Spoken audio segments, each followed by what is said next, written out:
warahmatullahi taala wabarakatuh. Bismillahirrahmanirrahim. Alhamdulillahirabbil alamin. Wassalatu wassalamu ala asyrafil anbiya'i wal mursalin sayyidina Muhammadin wa ala alihi wa sahbihi ajma'in. Amma ba'd. Rabbi shrah li sadri wa yassir li amri wahlul 'uqdatam min lisani yafqahu qawli. Terima kasih ucapkan pada pengisi majlis, pada Ustaz Syukri kita yang dikasihi, yang dihormati Baba Al-Fadil, Baba Yahya Hussein sekalian, dan para pelajar sekalian.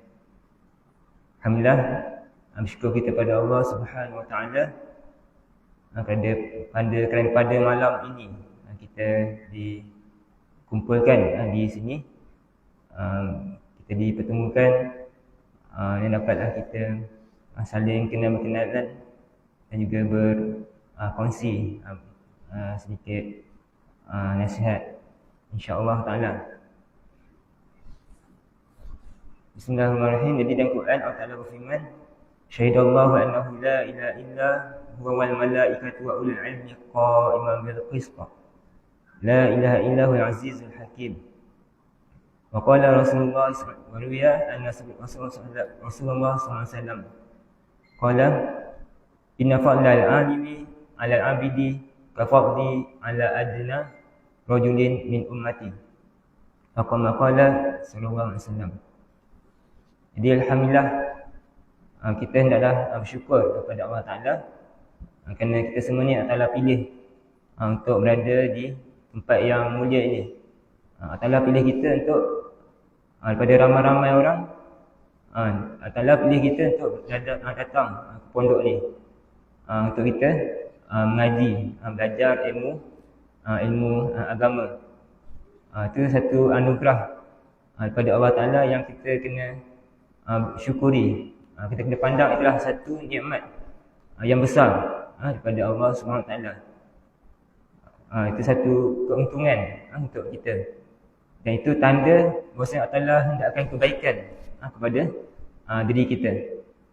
Allah Taala pilih kita untuk belajar ni, satu mana Allah Taala nakkan kita ni berada dalam kebaikan. Seperti mana dalam hadis Nabi sallallahu alaihi wasallam, "Man yuridillahu bihi khairan yufaqihu fid din." Siapa yang Allah Taala hendakkan kebaikan kepada dia, pasti nescaya Allah Taala akan fahamkan dia dalam agama. Inilah cara kita nak dapat kebaikan. Allah Taala beri kita kefahaman dalam agama ini.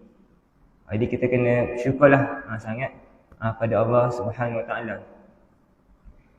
Dan sebenarnya ilmu ni sangat besar kelebihan dia. Kalau kita rasa malas kan, kita kadang rasa jemu ke datang nak belajar, apakah cara untuk kita jadi semangat, nak naikkan semangat kita? Ialah dengan kita mendengar hadis Nabi SAW tentang ayat Al-Quran, tentang kelebihan menuntut ilmu, kelebihan ilmu. Itu seperti mana disebutkan dalam kitab Sairus Salikin oleh Syekh Abdul Samad Al-Falangi, yang diambil pada kitab Ihya Ulumuddin. Itulah cara untuk kita menambahkan, nak bangkitkan semangat ingat kita untuk beribadah. Kalau kita rasa malas nak belajar, kita tengok, baca ataupun dengar hadis Nabi SAW tentang kelebihan belajar. Kalau kita rasa malas, rasa jemu, nak solat jemaah misalnya, kita dengar atau kita baca hadis Nabi SAW tentang kelebihan solat berjemaah. Begitulah kalau kita rasa untuk malas atau segan solat sunat, kita baca tentang hadis Nabi SAW tentang solat sunat misalnya.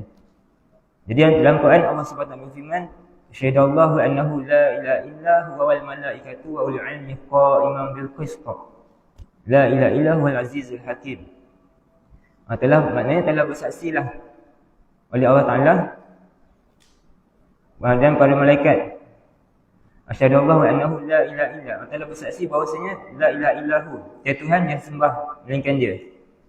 Dan juga para malaikat pun bersaksi Allah Ta'ala yang tiada Tuhan bersembah dengan dia. Begitu juga orang-orang yang yang mempunyai ilmu.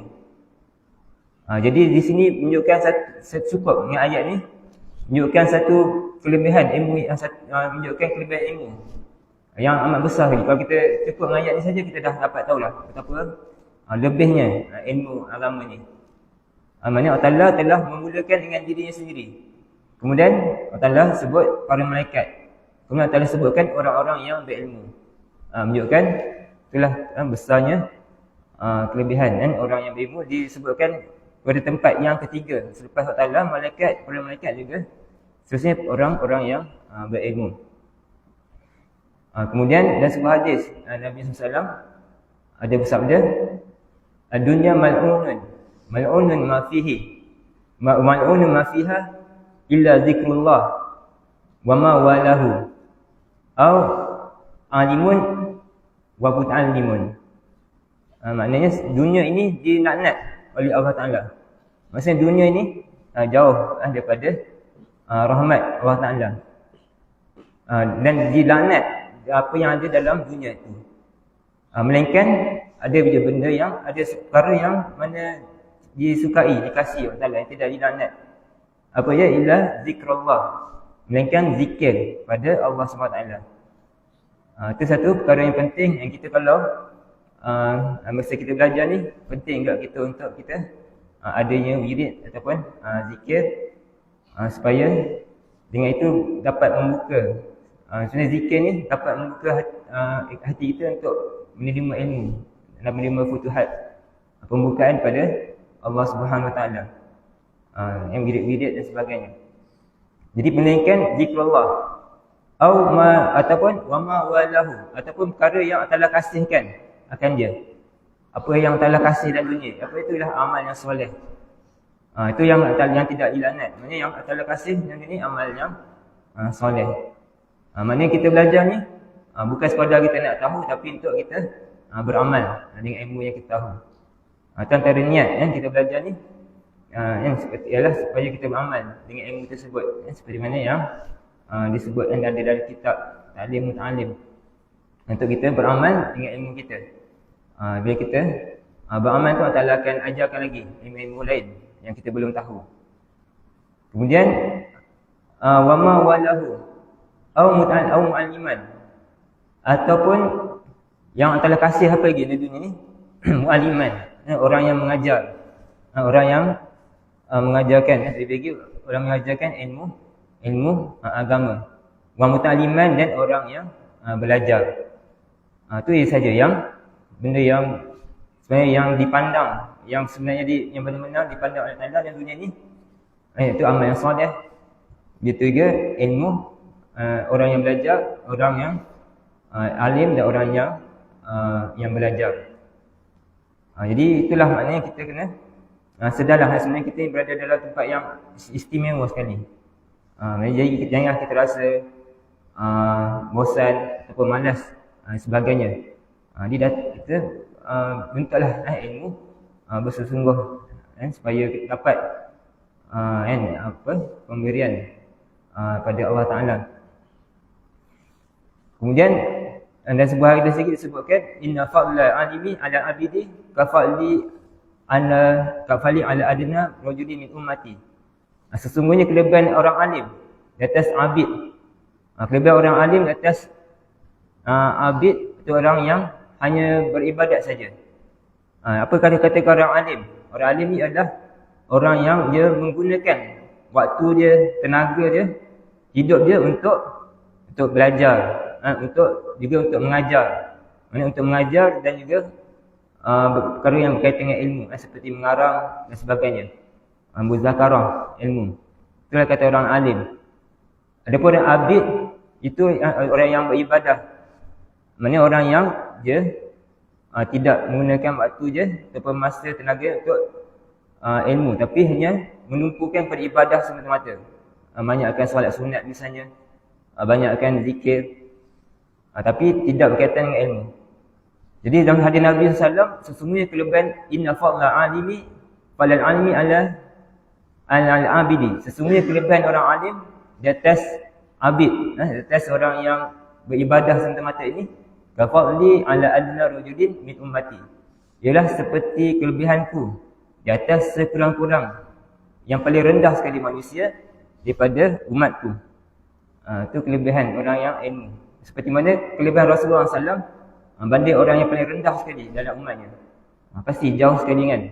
Antara seperti, mungkin katakan seperti langit dan bumi. Begitulah kelebihan orang berilmu ni dengan orang yang hanya semata-mata beribadah tanpa menumpukan tanpa menggunakan masanya untuk dalam ilmu. Itu besarnya kelebihan orang yang berilmu itu.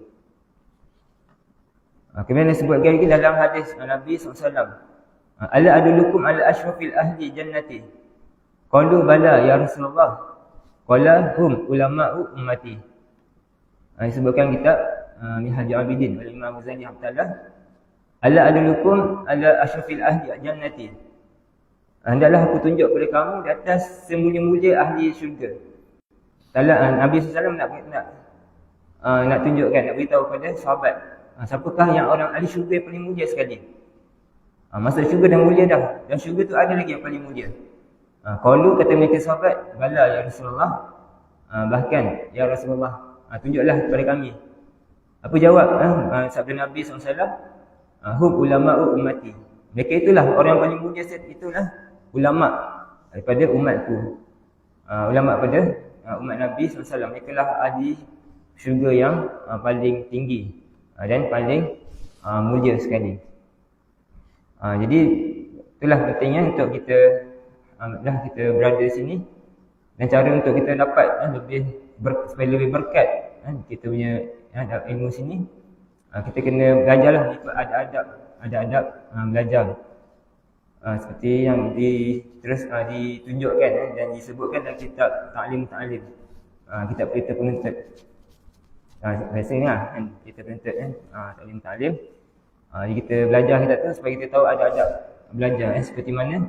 Sebab orang yang tak ada adab ni seperti orang yang tak ada ilmu. Seperti yang sebenarnya disebutkan, ulama mengatakan man la adaba lahu la ilma lahu. Siapa yang tak ada adab baginya, maka tiada ilmu baginya. Jadi kita nak belajar kena tahu ikut ada adabnya. Kita tengok macam mana seperti Nabi Khidir, kisah Nabi Khidir AS dengan Nabi Musa AS. Disebutkan dalam surah Al-Kahfi. Mana qala satajuduni insya-Allah. Macam mana ayat? Ada hafal. Qala satajuduni insya-Allah. Mana Nabi Musa mengatakan insya-Allah kau akan dapati aku ni akan ikut perintah kau. Aku tak akan mentaati, aku tak akan mendahakai perintah kau. Begitulah Nabi Musa bila nak belajar dengan Nabi Khidir AS. Walaupun Nabi Musa tu orang yang seorang rasul, lagi Nabi, lagi rasul, lagi ulul azmi, yang seorang yang paling alim sekali dalam masa zaman dia. Tapi bila Allah Ta'ala menyatakan ada lagi lebih alim, itu tu mana Nabi Allah Ta'ala menyuruh supaya Nabi Musa mencari Nabi Khidir AS. Jadi Nabi Khidir AS walaupun dah besar dah pangkat kedudukannya, boleh dia baginda SAW merendahkan diri, tawaduk untuk belajar dengan Nabi Khidir AS. Jadi itulah maknanya kita kena rendahkan diri dan kita tawaduk kami pada guru kita. Seperti mana gelas kan, kalau gelas yang sudah berisi, tak boleh lagi kita nak isi dah air. Itulah kita, bila kita depan dengan guru kita, anggaplah kita seperti gelas yang kosong. Walaupun kita ni mungkin dah tahu perkara tu, kita dengarlah lagi. Kita supaya lebih tambahlah ilmu kita.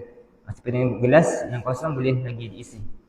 Tapi kalau kita rasa kita dah ada ilmu, dah banyak dah ilmu kita, maka susahlah untuk kita mendapat lagi ilmu. Dan lagi kalau kita rasa tak faham, kita kena tanya pada guru kita. Kalau mungkin kita kena muzakarah, berbincang dengan kawan-kawan, tak faham ke kita, boleh lah. Ataupun kita kena selalulah bertanya, tengok kepada guru yang mengajar tu. Seperti mana Sayyidina Ibn Abbas Ditanya padanya, bima nilta hadzal ilma, dengan apa kau mendapat ilmu ni? Dia kata di sini Ibn Abbas, bisanin sa'ul wa aqlin, dengan lisan yang banyak bertanya, dengan lidah yang banyak bertanya, wa qalbin aqul, dan juga dengan hati yang banyak berfikir. Kita kena banyaklah. Jangan kita biar kita ni berada dalam keadaan tak faham. Kalau ada benda tak faham, kita terus tanya pada ustaz, pada baba kita, supaya benda tu tak akan mengganggu kita. Kalau kita berada dalam keadaan tak faham saja, menyebabkan dalam lama banyak lagi benda lain yang kita susah nak fahami. Jadi kita cubalah kan nak boleh fahamkan ilmu tersebut. Seperti mana juga disebutkan dalam kitab Kitab Penuntut, siapa yang biasa berada dalam keadaan tak faham sekali atau dua kali, dalam lama benda tu jadi biasa. Dia biasa, jadi benda rasa tak faham tu jadi kebiasaan pada diri dia. Kalau kita biasa sekali kita tak faham, biarlah, tak nak ulang kaji, tak nak murajaah, balik pondok pun tutup kitab, tak baca balik. Lepas tu esok pun tak faham juga. Bila kita dah biasa buat sekali, dua kali tak faham, dalam lama benda tu menjadi kebiasaan kita. Menjadi biasa kita ni berada dalam keadaan tak faham saja. Akhirnya benda yang mudah pun kita tak akan faham. Sebab kita dah biasa tak faham, jadi benda yang mudah pun kita malas nak fikir, kita malas cuba nak fahamkan. Maksudnya kalau kita cuba baca balik, kita murajaah balik, mutalaah kitab. Kemudian kalau tak dapat, kita tanya lagi, supaya mudah-mudahan lama kita bukalah, kita boleh faham. Tapi kalau lah katakan memang benda tu payah kan, kadang ilmu nahwu kan susah kan, kadang belajar tak faham, tak nampak. Kalau tu jangan pula kita rasa putus asa. Maknanya kita pun cuba lagi belajar saja, walaupun tak faham tu insya-Allah lama-lama akan terbuka. Ilmu nahwu ni memang payah lah kan. Kalau setengah kata 3 tahun baru nampak, setengah belajar bertahun-tahun tak nampak.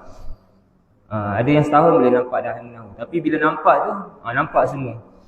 Dia macam kalau belajar biasalah ilmu nahwu ni, mula macam gelap je, tak nampak apa.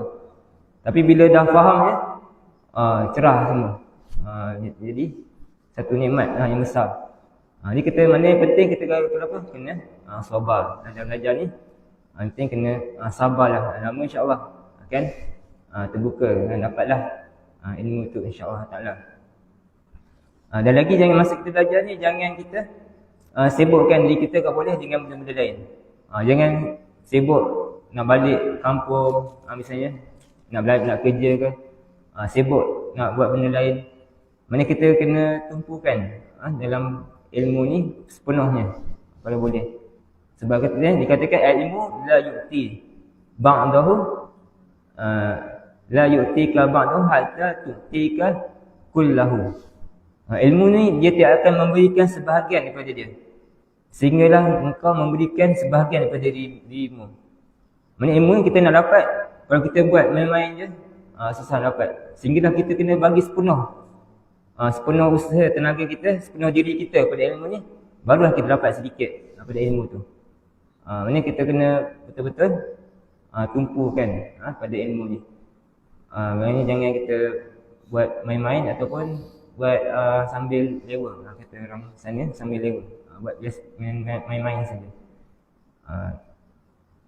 Itulah antara nasihat yang penting sekali dalam belajar ni. Kita kena ikhlas akan diri pada Allah SWT.